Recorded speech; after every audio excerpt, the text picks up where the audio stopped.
অনেক রাতে বুড়োদার ফোন। বুড়োদা মানে আপনাদের তরুণ কুমার। বুড়োদার গলা শোনার পর আমার বাঁধ ভাঙল। কোনো প্রশ্ন করতে পারলাম না, কোনো কথা শুনতেও চাইলাম না বুড়োদার কাছ থেকে। সবকিছু ভুলে পাগলের মতো কাঁদতে শুরু করলাম। এমন কান্না কবে কেঁদেছি। মন বলছিল, তোর ঘরে আগুন লেগেছে সাবু, আর রক্ষে নেই, এবার তুই পুড়ে ঝরে শেষ হয়ে যাবি। কথা তো সত্যি যে আমার আর উত্তমের নিজস্ব একটা সংসার ছিল, অনুভবের সংসার।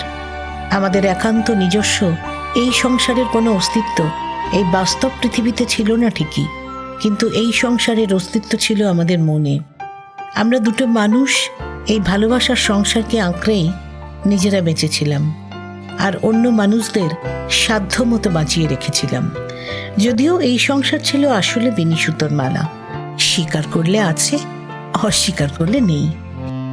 সম্পূর্ণ গল্পটি শোনার জন্য আসুন আমাদের ইউটিউব চ্যানেল নোয়ার গল্প জাহাজে।